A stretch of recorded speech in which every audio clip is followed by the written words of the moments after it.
ETS, or Energy Thought Summit. And I looked online to see what that was supposed to be, what it meant, and it says that we're supposed to debate the state and future of energy. And so to do that with this panel, what we're going to talk about is the importance of education as it relates to that, the importance of research universities, and the fact that this research triangle region and the state of North Carolina is finding itself in an emerging prominence as one of the hot spots in this energy whole ecosystem. And to discuss that, starting from my far left, is Dr. Louis Martin-Vega. Dr. Martin-Vega is the Dean of the College of Engineering at North Carolina State University. And sitting beside him is Johan Enslin, and Johan is the Executive Director of UNC Charlotte's EPIC Center, which is Energy Production and Infrastructure Center. And then we have Dr. Jim Goodnight, CEO of SAS, which of course is a leading, if not the leading, provider of business analytics software in the world. And then we have Hilda Pinnix-Ragland, a Vice President of Corporate Public Affairs for Duke Energy. So this is the group that we're going to kick it off with and talk for the next few minutes. Start with you, Dr. Martin-Vega. I say doctor, and that'd be everybody but you, Hilda, I guess. But Dr. Martin-Vega, could you just give us an overview of the College of Engineering, and particularly how it relates to energy? Okay. First of all, thank you for the invitation to be here.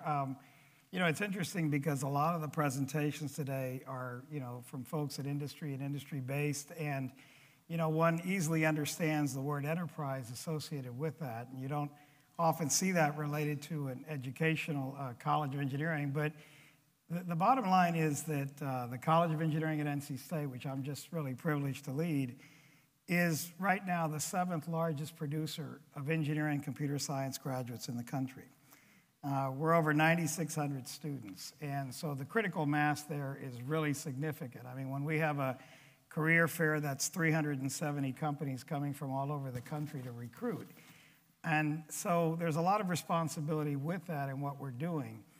But the point that I will make, I guess, in more response to this is, I would say until about 6 or 7 or 8 years ago, the research portfolio of the college, which now exceeds, it's about over $160 million in expenditures every year, had very little to do with energy and energy-related areas other than mainly exactly in some of the disciplines like in nuclear engineering, electrical, and so on. And right now, this research portfolio that we have at NC State in engineering is close to 40%, if you will. I could say almost directly related to energy-related endeavors, and even more if we add some of the indirect and the things that really spill into the areas that are the IT-related areas and so on. So this has been very critical because I have to be honest with you, there was a time not that long ago where you could not recruit faculty into areas of power engineering and related areas like that because there were no research sources for it other than perhaps EPRI, which has always helped a bit. That has changed dramatically. In the previous panel, Iqbal Hussain, who directs our Freedom Center at the NSF Freedom Center, gave you some glimpses into that, but we can add to that about 3 or 4 other major centers and activities, including areas in next generation nuclear reactors, in all sorts of areas that relate to energy. So the key to that is the number of students and faculty that cut across disciplines that are involved in these endeavors. And that, I think, is really the key to what's happening in education in this area. How much money in research in engineering? Yeah, this year expenditures are probably going to push about $170 million. Now, when you hear companies in the billions and all of that, but the reality is there isn't a lot of basic R research and even front-end R&D that's being done in industry sectors today, right? That's quite significant. That's about the 10th highest, I think, total you're going to find for a College of Engineering in the country. But all that goes into support of faculty, students, And a lot of the equipment and infrastructure that we build around it is brought in through external support. About 2/3 of the college budget is really external and not state-based right now. Yeah. Dr. Enslin, just what is the EPIC Center? Well, as you said, thanks, Charles, and thanks for the invitation. As you said, it's an energy production infrastructure center. So the real difference is it's really multidisciplinary. So it cut across at least 4 colleges, very active in engineering, of course. We grown out of the engineering program, but it is very multidisciplinary. So it's basically an industry-focused program. The leaders around Charlotte came together. You know, there are 240 energy companies just in the Charlotte region, per se. So the larger companies, Duke Energy, Siemens, Areva, and these sort of companies, came to the university and said we really have to have a very strong focus on power and energy. And that's really where we started. And it's a pretty new center, new program. We've got a grand new building, private-public partnership with the state, the university, and private industry, and put together a program which is about $100 million worth right now in terms of the building, but also in terms of our research labs. A number of the labs are now in operation. We have, last year, I just pulled the annual budget, about $10 million of research funding directly in energy, power and energy, just going through our center. And out of that, we hired about 25 new faculty members. And the focus is really on both education, but also applied research and economic development. So a major goal in our case is also to attract new companies, new startups in the power and energy industry. We have 2 incubators, one on campus, one at Duke Energy's building downtown. And that is really a feeding stock for new ideas from our program. At UNC Charlotte, is there a similar initiative in other disciplines? Well, there is a big data initiative coming up right now at UNC Charlotte, and it works together with some other universities. Now, even in that initiative, energy analytics, as we call it, is a major activity. So I would say, second to EPIC, it's probably the big data initiative right now. Dr. Goodnight, SAS has collaborated with universities in North Carolina and around the country and around the world. And what are some of the examples of this collaboration around energy research here with NC State and with Charlotte? Anything specifically you've done with these 2 universities? Well, with EPIC, we've provided a software grant to make sure they've got the latest of our high-performance analytics. We've worked with the Freedom Center on Centennial Campus, mainly on analyzing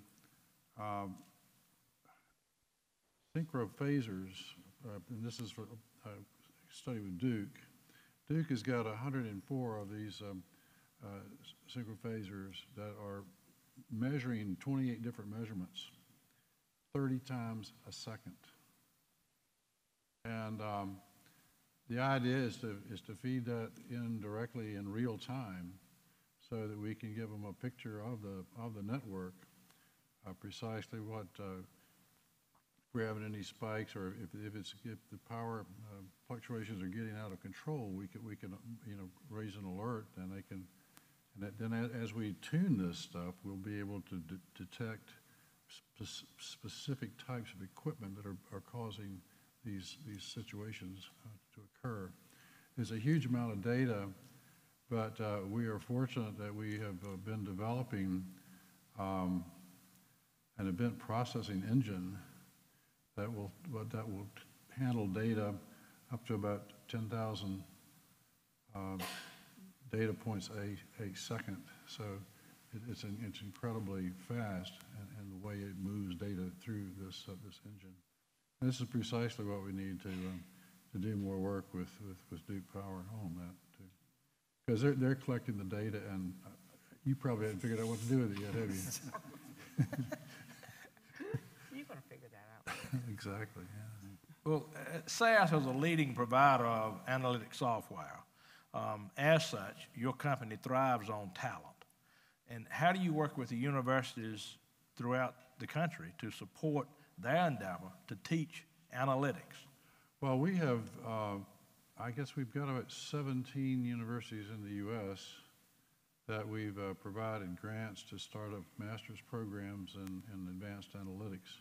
The first one was at NC State, and that program is graduating 80 students every year. It's about a 10-month program. They come in during the summer, get adjusted to programming, and they spend basically 9 to 5 every day in their office labs working on analyzing data, with professors coming in every couple of weeks and teaching some new topic in data analysis.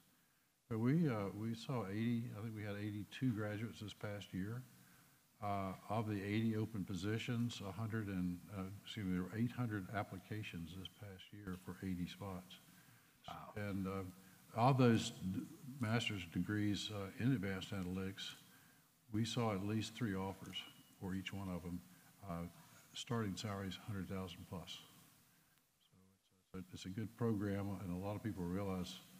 As a matter of fact, the Board of Governors has just approved expanding that program to 120 next year, and moving on up to 160 the year after. So. Wow. Well, it sounds like it's obviously a demand for it. Yeah. Hilda, as well as being a vice president of Duke Energy, you also serve on the statewide community college board. As such, when we speak of the importance of education and energy, specifically on energy, what role do the community colleges play? A critical role. In fact, I think it's the main conduit for education in the total energy sector. While we partner with the universities, the vast number of jobs for the future and today are really educated through the community college system. We're the 3rd largest in the U.S., over 850,000 students, 58 colleges, all within 30-minute drive, or actually connectivity piece, within every citizen of the state. And I say a connectivity piece because today the energy workforce is relied heavily on the digital economy.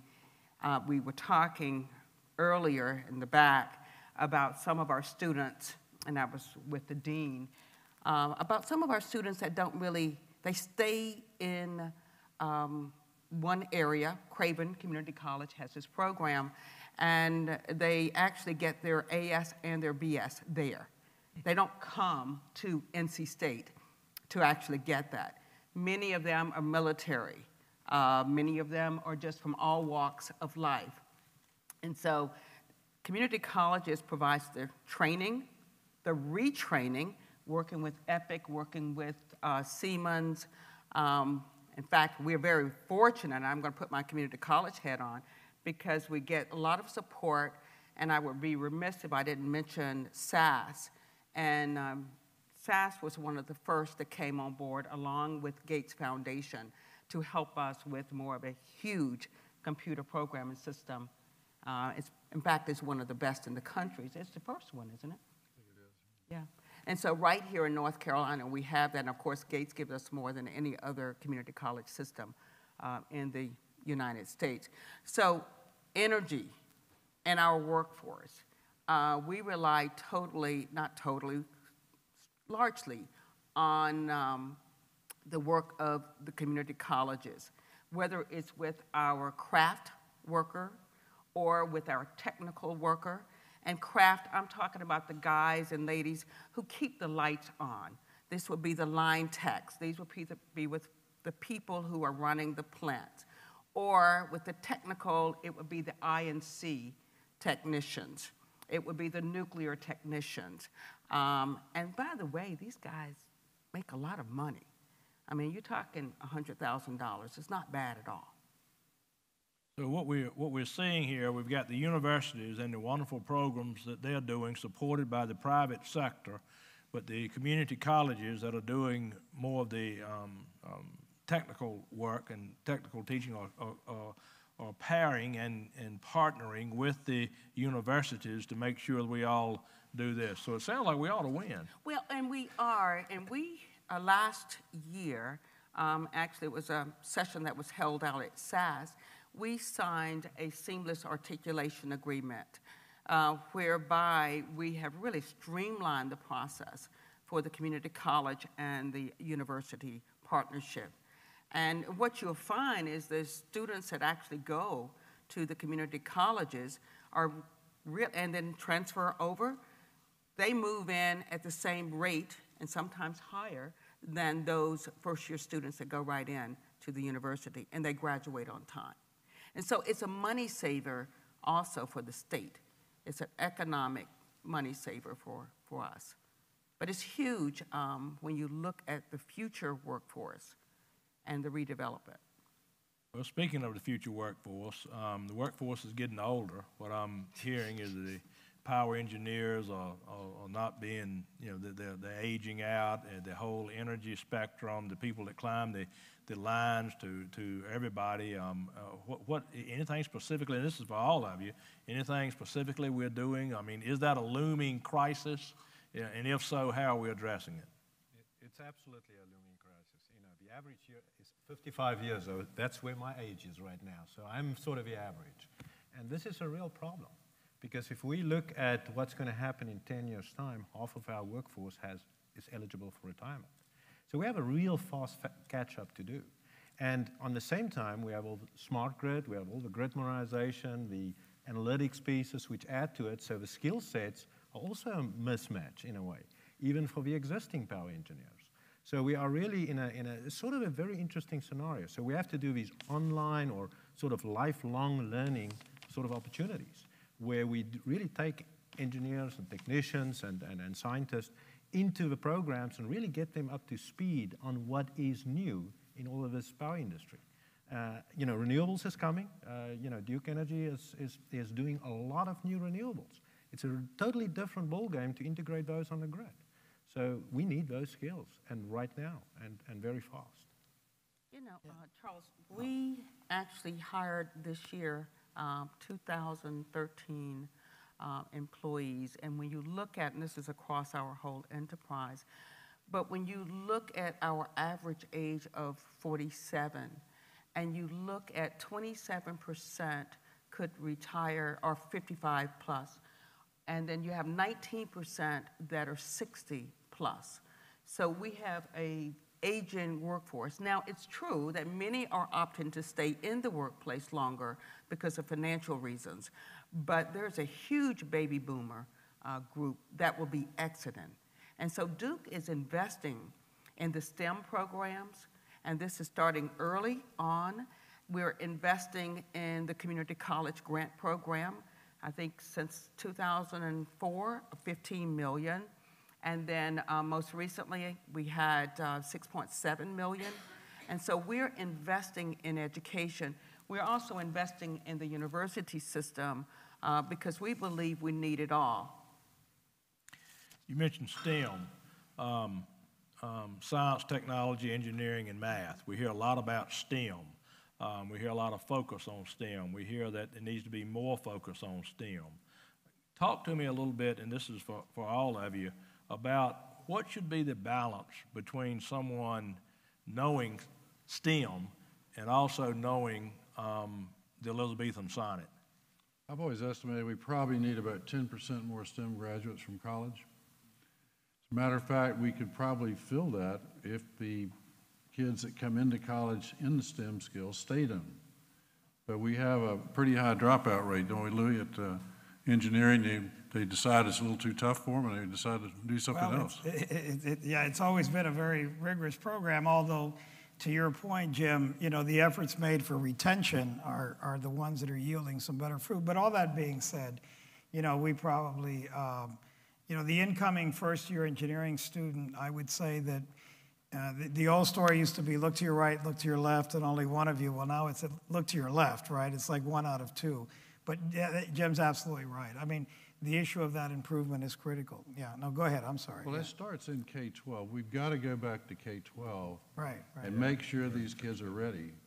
Over the years, North Carolina has dumbed down our standards, and mainly to meet the No Child Left Behind requirements that everybody's got to do good.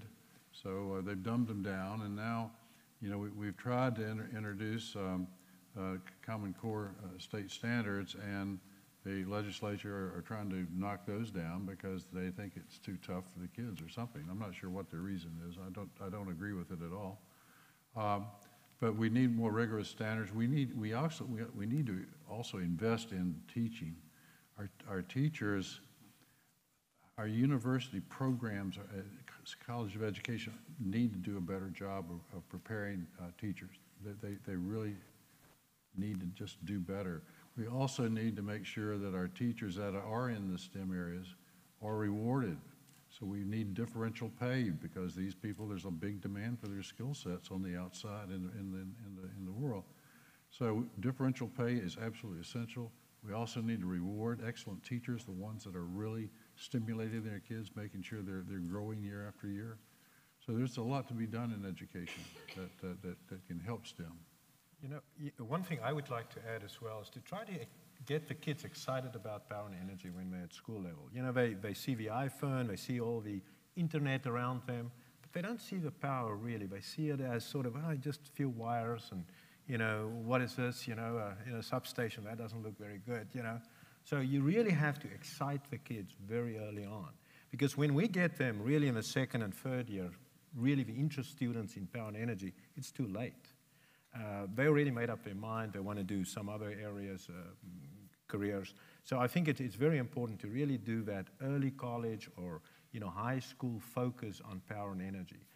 You know, for that fact, we just started a new school with help of our industry partners as well on campus to really focus on that issue, to try to get the students very interested in renewables, the integration issues, you know, the smart grid. That is really exciting in a way. So we're trying to do that very early on, even before they get to college.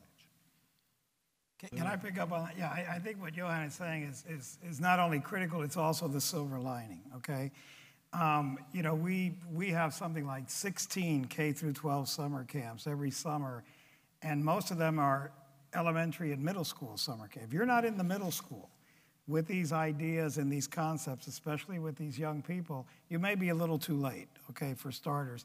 The Early Career High School, which in fact SAS and many others in this community helped start at NC State a few years ago, has been another great example of that, because the curriculum is not designed around disciplinary topics, but around these challenges, what the engineering field calls the grand challenges of engineering. And energy and sustainability are a major, major part of that, right? So the silver lining is that engineering as a field, even though we still have these departments, mechanical, electrical, and so on, really the work that's happening is the convergence of the fields across these critical areas, energy being clearly identified as a major area. And that creates a lot of interest. The technology that these young people are bringing to us, and the databases, everything that's happening that sort of links all of these things together has a lot of promise. You know, we had Jim Rogers about a year and a half ago on campus, and it was an overflowing crowd of students, and we even brought students in from the high schools. But his message, which was also very compelling, was that a lot of what's happening today is because of decisions that were made in the industry 20 years ago. And he was challenging the students and saying, we need you to come into this industry so you will be the ones that are going to make the decisions that are going to impact what's going to happen in the next 10 to 15 years. And that resonated. I mean, it certainly did resonate, right? You know, Charles, it really goes back, this lack of interest, I believe, and I want to go back to a point Jim made, it goes back to early on, because in the community colleges, about 69% of the students need remedial education when it comes to especially the STEM or the math and science, the math in particular. And I think if we don't make it interesting, and maybe it's the teaching, the approach to it, and I recall being out at the Carey Academy, and it was the approach to how we were teaching. And we often today are teaching the same way we taught, or that was taught to us. And I think the learners today are a little different from the way we were. And I think we need to get back to making it more interesting, more hands-on, more interactive on the computer. It's not, I think we need to change our mindset of how we're doing it. Okay, so in this Energy Thought Summit and this discussion and debate about the state and the state of and the future of energy as it relates to the importance of education, I think we can check that off as real important. So, and not only important at the community college level and at the university level, but in K through beginning at K and even pre-K. So education is our future. And if we don't get enough interest in this, if we don't do the things that you've all said we're going to do, we have to figure out how to get more immigrants in, right? Yeah, but we've got to do something about it. Okay. We believe, at least I believe, that working in what we call the triple helix is a model that should be emulated. And we mean by the triple helix that government, business, and academia all working towards a common goal and all going towards a same direction. And we know the importance of government as it relates to taxation and regulation and et cetera, things of that nature.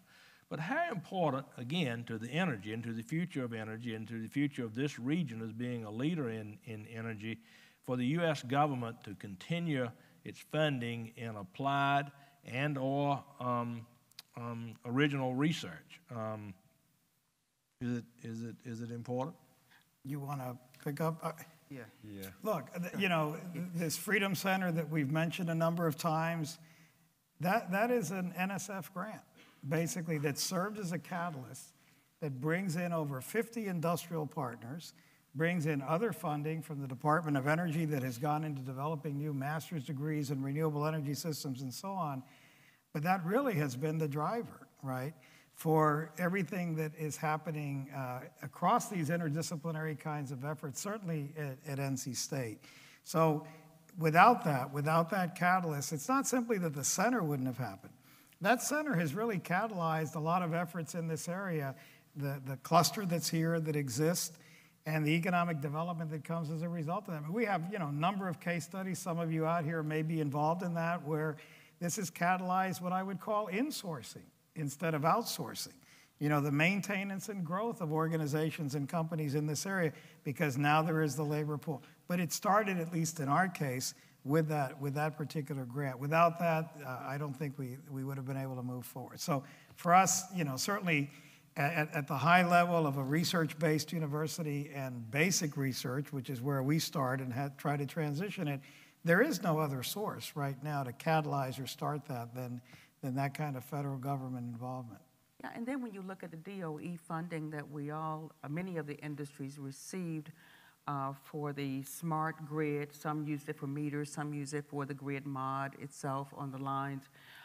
All of that is critical. Another piece that we don't talk about with respect to federal agencies is the Department of Defense. And North Carolina is very fortunate to have a large percentage of, I guess, the military bases here.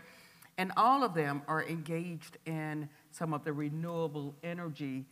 So that in itself, but the research piece is critical for the whole sector. And globally, it is critical, not just for North Carolina, as we advance technologies. When you think about energy storage, and we're all doing a lot of work around that, but we're still here working on it. We have made major advancements in the price of solar, but there's still a lot more to do. And so I think the federal government has a major role to play in terms of the whole energy economy. I just want to add also, if you look at the federal, I totally agree. I mean, 75% of our funding comes from federal agencies, so it's the same story. But it's even more so if you don't have the partnership with industry to apply for a DOE or an NSF funding, you don't get the funding. So I think the whole mix have changed as well, where you have to have both industry funding as well as federal agency funding in order to actually get it kick-started. So it is a combination, and we'll see probably that happening more so, cost sharing with industry and so on. So I think it's a matter of that really that is the future for research, in at least as we see it. Yeah, I even think about you have 2 solar yards now. Oh, yeah. Yeah, about 20 acres. 20 acres of solar at SAS. When I think about the federal partnerships working with us, we're all working together. I don't think that would have happened without the federal support. It'd help if you'd buy some RECs from us. Gosh, here I go again. You have beautiful energy. I knew that was coming. I said myself. So you said that 75% of your funding comes from federal grants? Yes.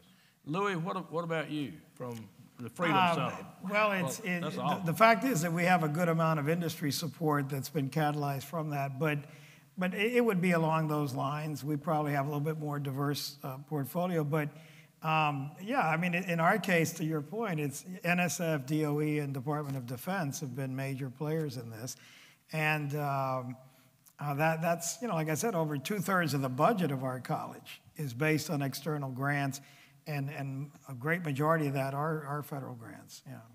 And we talked a little bit about the impact of the Freedom Center specifically, and of the EPIC Center, and the relationship that SAS has had and Duke with some of this work. But can you say in a sentence, what is the economic impact? I mean, can we say we had 10 companies that spun off of that, one company, 23 jobs? I mean, what is the economic impact? I mean, in other words, if this federal funding goes away, so what? Well, you know, Ed White, who was on the previous panel, could probably give you the best answer on that, because he came and spoke to the head of the engineering directorate at NSF, who was visiting NC State last week, visiting the Freedom Center and the other centers we have. And the point that he was making was that he felt that most of what's happened around the development of the clean tech energy cluster, the industries and so on, was really catalyzed to some degree by the establishment of the Freedom Center. Now, how we turn that into the jobs and dollars and all of that, we'd probably have to add up an awful lot there. But again, you know, the federal funding is not the end in everything, but it is the catalyst. It is the catalyst because it allows you to get into domains that industry itself is not going to go into, because there's really a lot of risk there and not a lot of potential for return at the front end many times. But that work has to be done. You know, we talk about the impact of something that was developed basically through funding of years ago, the transistor, right, and everything that's happened there. People are working right now at NC State on what is this transistor of tomorrow? What is the router for the internet, for example, the kind of technology that's being developed there and so on. And that, to some degree, always has a domain, which is basic funding. But it may take sometimes 5, 10 years or more to really translate that. But if you don't have that at the front end, you're not going to see many of these developments come out on the other side. This is a question for anybody, but I hope that Dr. Goodnight will answer it. Collaboration is necessary, and it seems to have been the buzzword. I mean, everybody wants to be collaborative. We're going to collaborate on this and collaborate on this for the last several years. And it seems now that convergence is becoming the buzzword. Convergence of this, convergence of that. What do we mean when we speak of convergence in the energy world, and what role does big data play in it? Well, we're seeing more and more big data everywhere we turn around, and most big data comes from machines. They're the ones that can spit it out at enormous rates. We're seeing it in our own data center, where we're trying to capture every possible connection between one IP address and another, about 5,000 connections a second that we're looking at and studying to say, this IP address should not be talking to that IP address. Hold it, red flag, let's stop that, let's cut that tie right now. And then the same thing with some of the synchrophaser work that we're doing with Duke and the Freedom Center. Huge amounts of data that can give us great insights into the operational systems or the operation of a grid. But it takes enormous amount of skills to put together the software to analyze this type of data in real time. You've got to have development people who can think in parallel.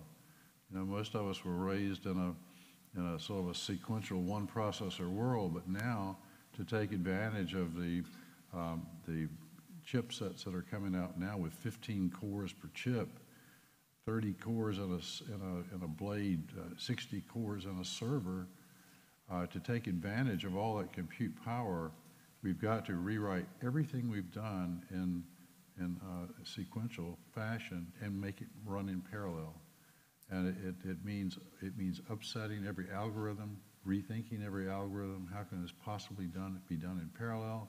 We've only ever done it in sequential, one after the other approach. So that's what we've been working on the last 5 years to get ready for this processing huge amounts of data. Unbelievable. I have no idea what you just said.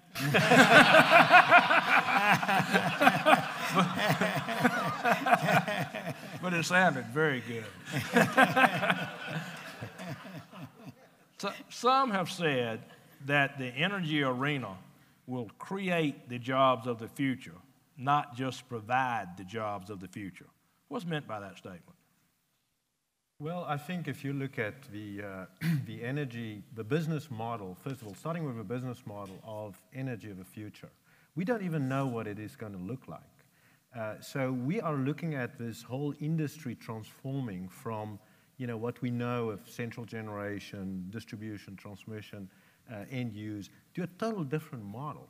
So we don't even know what the future would look like. So the amount of jobs engineers going to create with new innovations, but also new companies, is just mind-boggling. And we already seen it here in the Triangle area, the amount of clean tech companies which just sprung up over the last 10 years.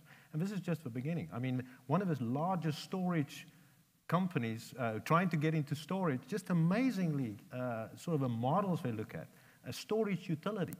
These are the sort of thought processes now looking at what is going to be the next step? Because energy can't be stored. Electricity can't be stored as it is now. So as soon as we can store it, we can do totally different mindset with it. So I think there are so many things we don't even understand. So and that's sort of a challenge we have. How do you educate people to really think outside the box and make sure that those engineers and scientists really can grasp these new ideas and actually run with it and develop these new jobs, which will come, I'm sure about it. And the jobs will be, even the jobs today, I think will be recreated again, retrained. When you think of a line technician 5 years ago, it's very different from what a line technician is doing today. And we talk a lot about the clean tech piece, and that's really critical with the renewables and everything. But that base load, and even with storage, I mean, when I'm looking at this beautiful center here, the sun is shining today. I did have my sunglasses in case I really needed to use those. But truth is, most likely this juice is coming from Harris. And that is a base load plant, which is clean, no emissions, and nuclear is a clean energy source, but it's taking that to the next degree. The U.S. really invented nuclear. I think many of the other countries are starting to take it to another level. And so the question is, are we preparing that energy workforce, because we don't know the names of the jobs, for the future and going beyond? And it's clean jobs, clean tech jobs, but it's beyond that. A microgrid and everything else, but it's beyond that. I actually think there's a lot more that we can do. You mentioned research, and I thought about the carbon sequestration project that RTI, and it's headquartered right here, and received a federal grant to do that on. We all are shying away from different energy sources, but there's a reason these were invented. And so it's starting to rethink how we're doing it. If Jim is looking at, instead of sequencing the programmatic piece of it, you're starting to look at it from a dual. You're doing, instead of one way, you're doing parallel ways. And so when I think about that, and when he kind of blew my mind too, I'm thinking, I was coding, and I was doing one thing after another. Yeah. How in the world can someone think? But I think those jobs and those students today will start to look at it from a different vantage point, because they didn't start the way we did. And it's no different from the energy sector. Well, the way the students think today is they say, how could these guys have been doing this sequentially all this time when it's so much obvious, efficient? yeah. But there's such a broad portfolio here, and there's no silver bullet, right? I mean, there isn't just one thing. And so, we don't mention often in this conversation, but frankly, the issue of nuclear power and its sources and the work that's being done there. And in fact, we have a lot of efforts at NC State. We still have a reactor on campus. It's an educational and research reactor. Nobody should get alarmed, okay? But every time a new cub reporter arrives at the NNO, they think they have the story of the day there for that. But the reality is it's a DOE facility. And what you're looking at is very interdisciplinary education that's going on in the development of the next generation light water reactors, that's part of it, as well as nuclear security. And all of that is built around that. And in this area of the country, we do consume from that source probably twice as much as other places in the country. That's part of the portfolio. And we know how it's shifting and so on. But even this idea of what these jobs are going to be in the future are out there, like in other technologies, Jim, right? I mean, in your areas, how many jobs exist today that there were no names for these things even 5 or 10 years ago, right? Yeah, so, that is, I think, what we're looking at. The thing that we are missing to some degree is, I was listening in the other panel where we had one of a fellow that has a younger company, a startup company, and so on, is really to create the environment that would allow for greater development of new startups in these areas. Because I will tell you, if you want to create an exciting environment for students and people, that lies at the heart of it. Or within larger organizations, just units that really are based upon that. And of course, that's driven as much or more by venture capital capabilities as other things. But that's where a lot of the real excitement would emerge from, too. Well, you won't see a startup doing fusion, though. What is the status of fusion these days? How many years away is it still? 50 years away? Sorry.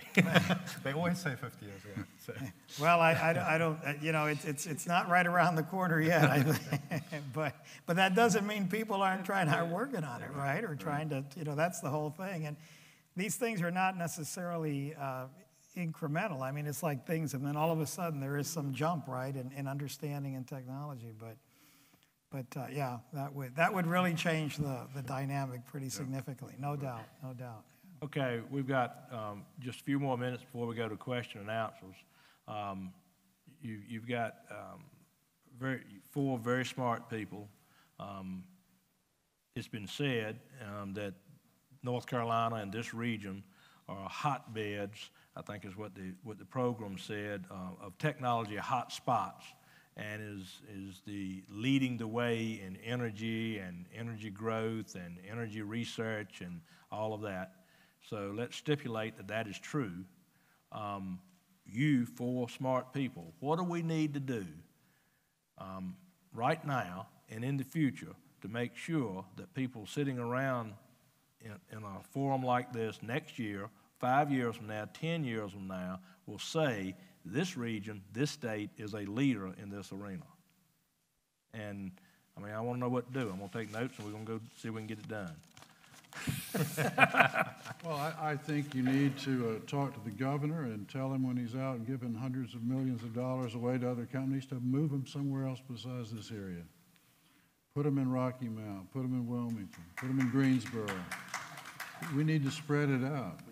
My salaries are going up because the governor keeps paying other IT companies to come in here and raise salaries. So let's spread it out a little bit. I know that's not in your best interest, Charles. But No, I'm just trying to think how I can get you a next expansion in Rocky Mount. Well, okay, that's one idea. and let me get this straight, Dr. Goodnight. Government should spend enough money to make something profitable that's not profitable for the private sector. I mean, how much money would you have to get to make you move your one branch to somewhere that's not profitable, not something you can do? So anyway, but that's an idea. We just opened a brand new building. The governor actually came out and help us dedicate the building, but he didn't come out with a check in his hand. Yeah. I did ask him to get the coal dust off his hands first. No, you didn't go there. No, you didn't go there.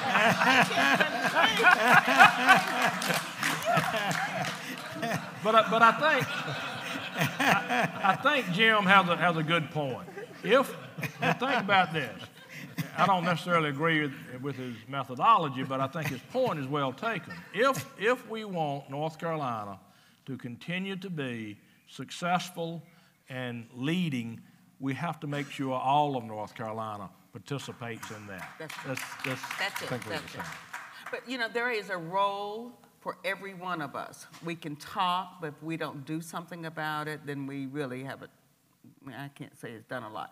But it's for industry, and it's and investments, I'm not just talking about just handing out funds, but it's that whole cycle. And I'll give you one. This actually just happened today over at the Umstead, and it's paying it forward. And it had to do with Leah Goodnight, receiving the National Philanthropy Award. And it's a great example, and I was telling Jim backstage, I said, you know, that's a great example of where Jim and Ann have really paved that way for them. Their children are here, and chances are they're going to continue to grow, and they're going to invest, and they're just not contributing dollars.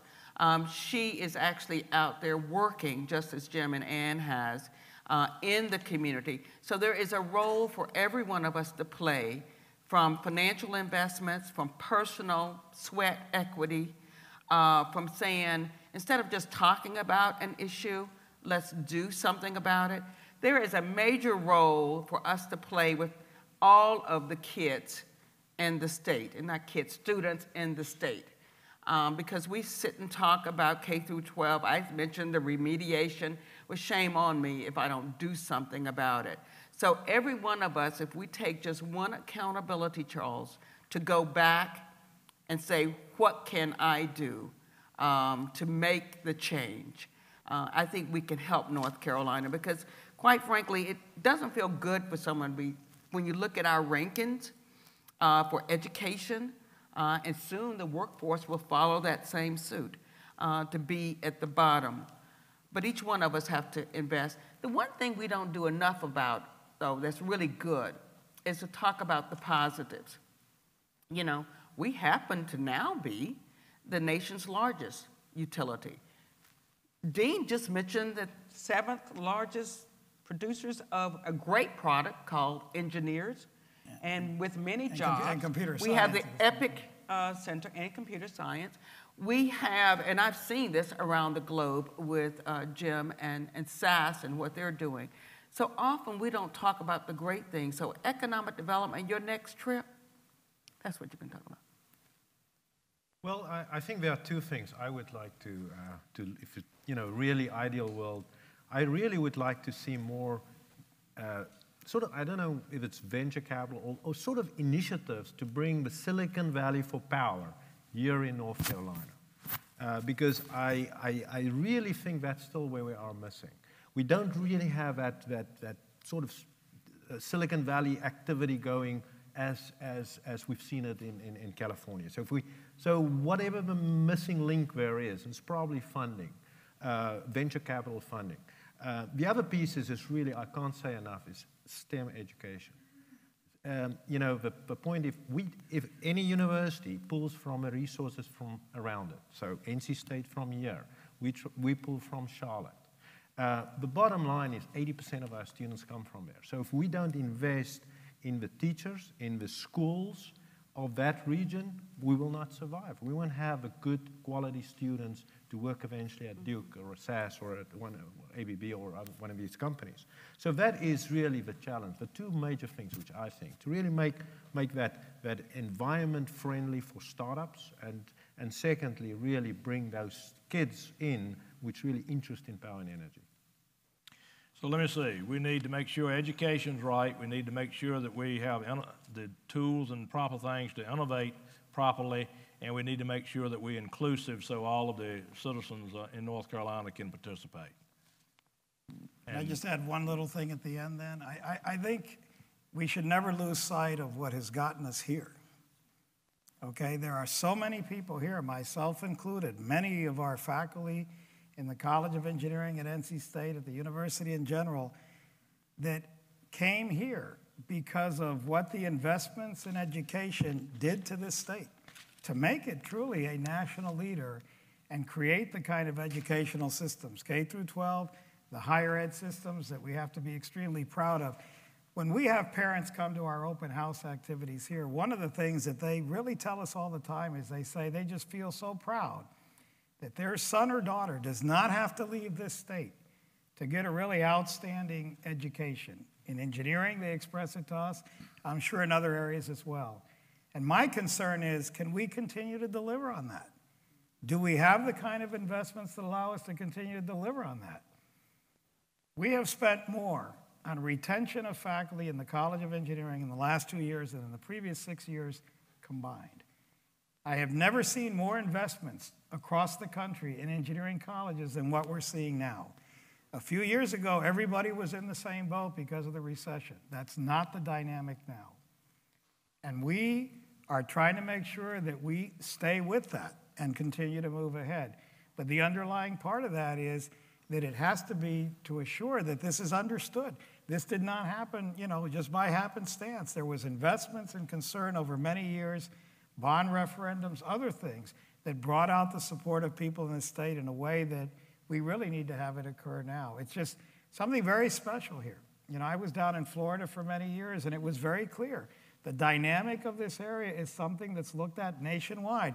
You led a delegation to Beijing that we went in 2007. What did they want to do? They wanted to replicate RTP and everything that's here there. They were going to create 50 of them around the country, right? But nonetheless, that was the model they were looking at. We are still this model for many, many people, and our students and our families, and everybody know this. As Johan said, almost 90% of the undergraduate students in engineering at NC State are graduates of North Carolina high schools, and they want to stay here if they can. The moment that we can't deliver on that, then I think we start moving in the wrong direction. Okay, thank you. You people out there can't see it, but there's a clock over there, and it's gone to 0, and it's flashing, and it's shooting little darts at me. And so now, Bill, it's time for question and answer. Let's thank Charles and the panel. This was such an interesting discussion. Is North Carolina State Freedom Center and the EPIC Center at UNC Charlotte, are they doing collaboration together? Are we getting any leverage out of the money that's being spent specifically on energy? So for full disclosure, and Johan can fill in the details, Johan started at the Freedom Center, right? Okay. Yeah, with that, John. Go ahead. I helped start at the Freedom Center. That's absolutely true. I write together with Alex Hong the first proposal. But actually, we have a joint center now. We call it CAPER, which is a joint center between Clemson, NC State, and UNC Charlotte EPIC. So it's absolutely crucial. We can't work, duplicating efforts. So it is a matter of working together. And these are big issues. You can't solve it with 1 or 2 faculty members. You really have to address it on a collaborative fashion. And student mobility. I think we have some issues to get students across some of these campuses. But that is the crucial. You have to have that sort of mobility both in students but also in research dollars in terms of collaboration. Industry, Duke Energy doesn't want to fund everybody singly. They would like to combine some of the efforts. And that's why we actually had that center being established. It was one of the major reasons when we just started, yes. No, and part of it, too, is that we're not really in the same spaces. I mean, the efforts of Freedom are really focused on the distribution pieces of it, distribution and management, renewable sources. EPIC, by its name, really moves more into the production environments and infrastructure. So there's a lot of complementarity there, and I think that makes a lot of sense, right? My second question, probably for Dr. Goodnight, I've heard for years and read that all this data that's being collected by the new meters and stuff, and that the utilities, quote unquote, don't know what to do with it. Matter of fact, we heard that again today. I'm confused by that, given if you got the data, it's a matter of analyzing the data, which I think is what SAS does. Why are people saying they don't know what to do with the data? Well, I think there were a lot of promises made when smart meters first came out. In fact, the most useful thing we've found so far is in being able to do minute-to-minute forecast of energy needs, so that the people on the trading desk can adjust to changes in demand. When we get to the Internet of Things down the road, where your refrigerator has an IP address, and your toaster and your dishwasher and everything in your kitchen, and especially your clothes dryer, that if we hit a peak demand, we will have, if you've signed the right set of contracts with your power company, you'll allow the power company to actually send a signal to turn that dryer off, because it doesn't need to be running right now at peak time, and cut it back on later. So that's the real promise, I believe, of smart meters, is once we have the Internet of Things. Of course, I still don't know what the toaster and the refrigerator are going to be talking about all day long. Any other questions? Yes? Okay, so I was really excited to hear all this discussion about one of the most important things to do is get K-12 education, hands-on, engaging, power and energy. I've been serving as a board member for the EV Challenge for 5-10 years now. And one of the challenges, we run that thing on a shoestring budget, under about $30,000 per year. And we struggle to get companies in North Carolina to help fund that K-12 education. So what is it that we might be doing wrong in convincing companies to help fund that? Well, I know at SAS, we're involved in a number of digital learning capabilities for K-12. Our most popular is called Curriculum Pathways. It's got 1,600 or 1,700 different assets that are available online that over 1 million students last year accessed and were using. We have over 200,000 teachers that have signed up that are using it right now in their classrooms.